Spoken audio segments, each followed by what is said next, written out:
Aquí en Inglaterra, el clima es tan intenso que a veces duele. Y en un día como hoy, de repente las nubes llegan y ahí están todas esponjosas y bonitas. Y algunas personas cuando miran esas nubes aquí, o en Estados Unidos, o en cualquier otro lugar, se les ha enseñado a pensar, tal vez así sea el cielo. Sabemos que iremos allí arriba para estar con Dios y los ángeles, y estaremos sentados en esas nubes, tal vez tocando arpas y usando túnicas largas y todas esas cosas. Incluso he oído a gente que habla así muy en serio, como si de verdad creyeran que para ir al cielo hay que volar por el cielo y aterrizar en una de esas cosas. Ahora, todos sabemos que las nubes no te sostendrían, incluso si intentaras sentarte en ellas, pero eso no impide que la gente hable como si fuera allí donde fuéramos a estar. Hay un problema claro al respecto, que salió a la luz en un cómic de Far Side hace unos años. Había un tipo sentado en una de estas nubes con un arpa y decía, ¿sabes? Desearía haber traído una revista. Estaba aburrido porque la idea de estar sentado en una nube todo el día, por toda la eternidad, ¿por qué querrías hacer eso? Así que tenemos este problema. Hay personas que realmente piensan que así será la vida después de la muerte y de lo que será la salvación. Y hay otras personas que dicen que si eso es así, entonces no es tan divertido como se lo pinta. La buena noticia es que la visión bíblica de la salvación y de la vida después de la muerte no se parecen a ninguna de esas ideas. Es mucho más interesante y, lo que es más, mucho más esperanzadora.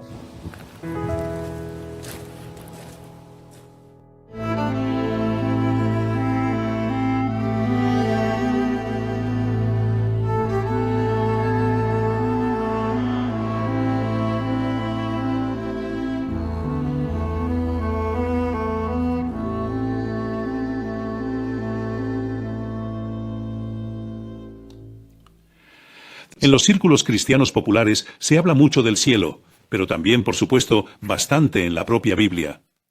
Pero muy pocas personas, según mi experiencia, se paran a preguntarse, ¿qué es realmente el cielo?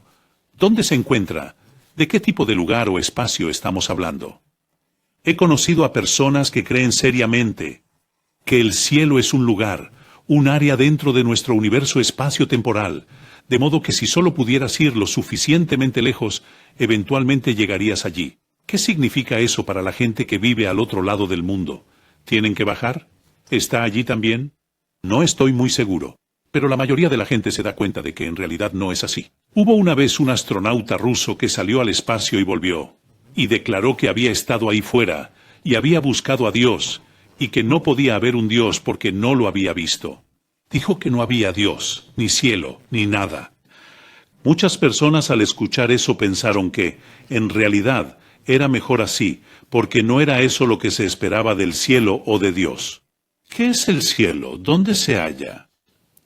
Mucha gente, aunque piensa que no es un lugar físico, se imagina que el cielo está muy lejos, piensan que la tierra y el cielo son realidades extrañas y diferentes, pero separadas por un gran abismo, de modo que no es posible para ellos imaginarlas juntas.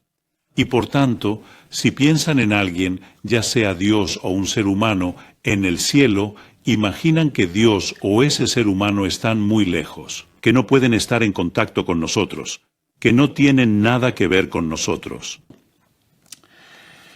Pero en la Biblia no es así. En la Biblia, el cielo y la tierra son las dos esferas entrelazadas de la buena creación de Dios.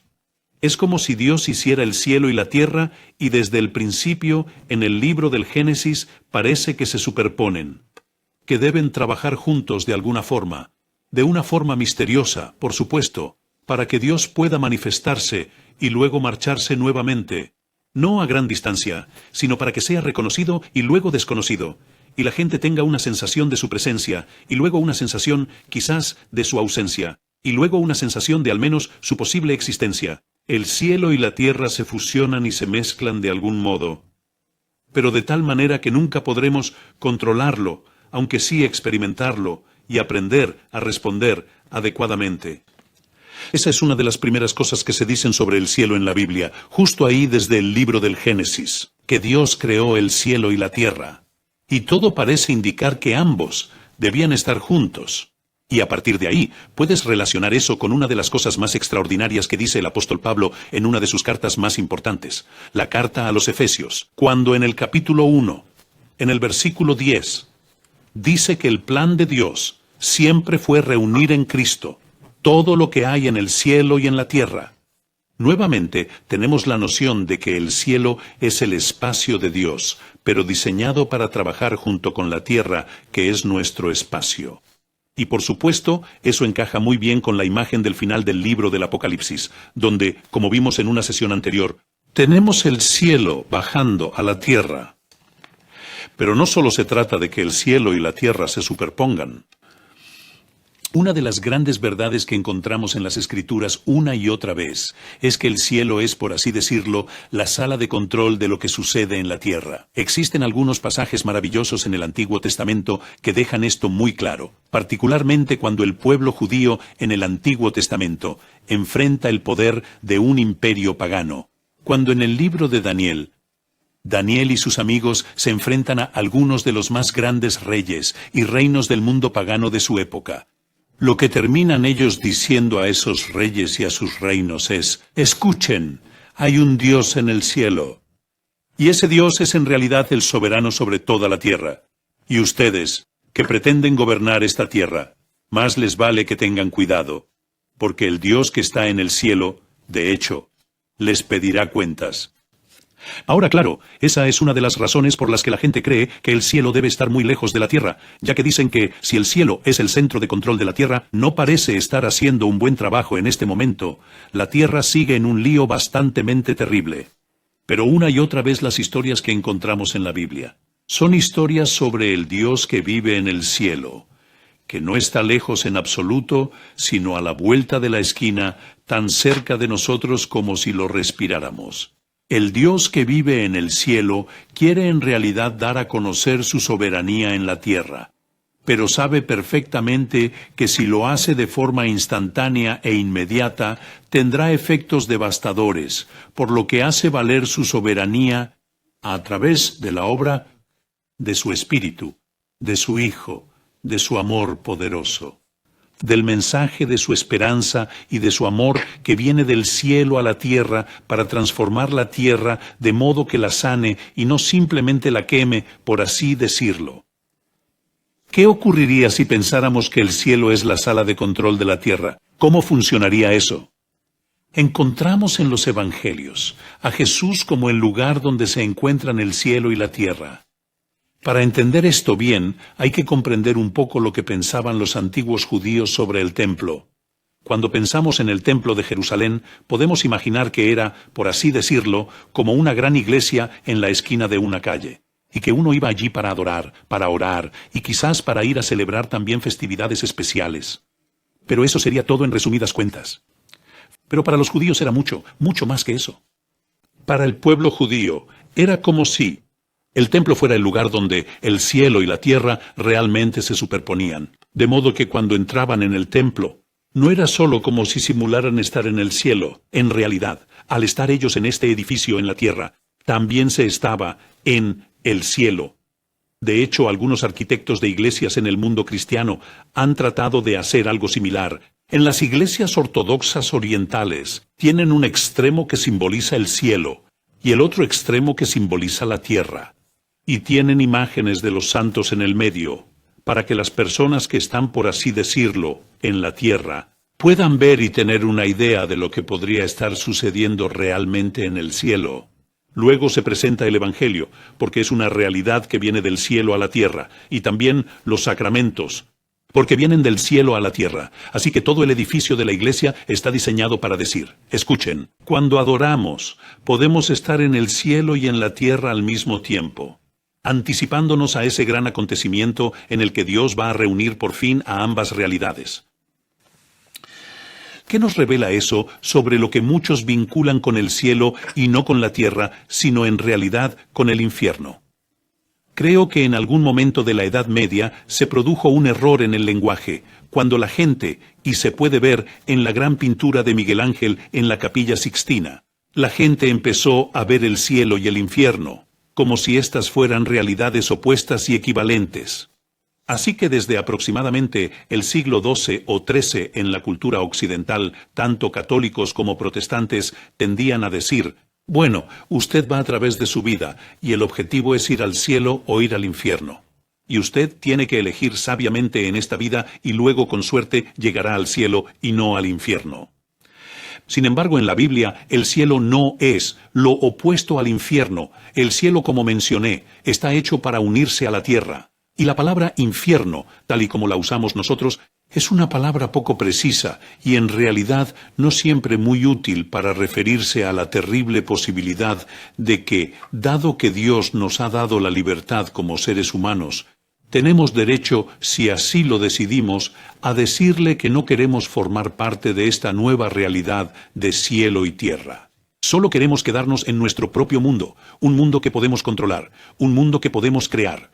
Queremos tener el cielo, fuera de nuestra vista. Y como tenemos la dignidad de ser seres humanos, Dios nos ha dado el derecho a hacerlo. Y esa es una posibilidad muy trágica que, según el Nuevo Testamento, muchos de veras abrazan. Pero no tiene por qué ser así y tratar de utilizar esa horrible posibilidad como una forma de asustar a la gente diciéndole, bueno, es mejor que evites el infierno, así que mira, así es como se llega al cielo. A menudo puede apelar exactamente a los instintos equivocados, una especie de instinto egoísta de autoconservación en lugar de lo que hace que el Evangelio sea lo que es. Es decir, la promesa de que Dios va a renovar el mundo por completo. Y que nos ha invitado a participar en esa renovación aquí y ahora en nuestras propias vidas, pero también a participar en la obra que hará para que todo eso suceda. Así que no debemos pensar en el cielo y el infierno como lugares dentro de nuestro cosmos, uno tal vez muy arriba en el cielo y otro muy abajo en la tierra. Son más bien estados de existencia. Pero son estados de existencia que no son para nada del mismo tipo, ya que cuando la vida del cielo se une a la de la tierra, nos volvemos más verdaderamente humanos. Y lo triste del infierno es que allí la gente se vuelve menos humana, porque te conviertes en lo que adoras. Y si adoras al Dios en cuya imagen fuiste creado, te vuelves más genuinamente humano. Y si te niegas a adorarlo, si lo mantienes a distancia, si dices, no quiero tener nada que ver contigo, ni que tú tengas que ver conmigo y mi vida, entonces, por así decirlo, estás colaborando con la peligrosa posibilidad de volverte cada vez menos genuinamente humano. Es una posibilidad trágica. Y todos nosotros tenemos que ser conscientes de ello, a pesar de que la Biblia contiene grandes promesas sobre cómo, en realidad, podemos formar parte de los nuevos cielos y la nueva tierra de Dios. A menudo la gente se queda perpleja cuando lee el Nuevo Testamento, sobre todo por primera vez, cuando en el Evangelio de Mateo, Jesús habla del reino de los cielos, mientras que en Marcos y Lucas, y un poco en Juan, se habla del reino de Dios. En realidad, para muchos judíos, eran dos formas de decir lo mismo. Y como ellos solían ser reverentes y no querían decir la palabra Dios con demasiada frecuencia, entonces ellos a veces utilizaban la palabra cielo para referirse a Dios. El problema es que muchos cristianos que leen el Evangelio de Mateo encuentran a Jesús diciendo cosas como, si haces esto o si haces aquello, serás llamado el más pequeño o el más grande en el reino de los cielos. Y como muchos cristianos suponen que lo más importante es ir al cielo, piensan que Jesús está hablando de un reino, es decir, de un lugar llamado cielo, donde podrías o no ir al final de los tiempos o al final de tu vida. Pero Jesús mismo deja bastante claro en algunos de los mismos pasajes que eso no es lo que se está tratando. En el capítulo 6 de Mateo, justo en medio del Sermón del Monte, y está, por así decirlo, en el centro mismo del Sermón del Monte, si observas cómo funciona y se estructura ese gran sermón, Jesús nos enseña a orar. Venga tu reino, hágase tu voluntad en la tierra así como en el cielo. En otras palabras, el reino de los cielos no es un lugar llamado cielo al que se va uno para escapar de la tierra. El reino de los cielos se refiere al gobierno soberano del cielo que está surgiendo en la tierra. Entonces, ¿por qué dice Jesús en el Evangelio de Lucas a uno de los bandidos que estaba siendo crucificado junto a él, hoy estarás conmigo en el paraíso? ¿Acaso no se refiere eso a partir de la tierra y estar en otro lugar? Bueno, sí lo es. Paraíso es en realidad una palabra antigua que no se usa muy a menudo en la Biblia, solo de vez en cuando, y que significa literalmente un hermoso jardín, un hermoso lugar de descanso. Pero el asunto sobre el paraíso es que no es un lugar para irse a vivir eternamente. El paraíso, o en ese sentido el cielo, Es un lugar donde vas para ir a refrescarte, hasta que llegue el momento de continuar tu viaje hacia tu destino. Así que el hecho es que cuando Jesús habló sobre el cielo, estaba hablando básicamente sobre el reino de Dios llegando a la tierra. Pero evidentemente, para las personas que mueren antes de que ocurra ese evento final, ellos estarán con Él en el cielo o en el paraíso, hasta que la obra del reino sobre la tierra esté realmente completada. En resumen, el cielo es el espacio de Dios, es el lugar donde reinan la paz y la justicia de Dios. Y el plan de Dios es traer y unir todo eso a la vida en la tierra. Él lo ha hecho realidad en Jesús, haciendo en Jesús lo que el templo de Jerusalén ya había simbolizado, uniendo el cielo y la tierra. Y entonces, aquellos que siguen a Jesús encuentran que en el poder de su Espíritu, el cielo y la tierra pueden empezar a unirse donde ellos están también, en sus vidas y a través de sus vidas.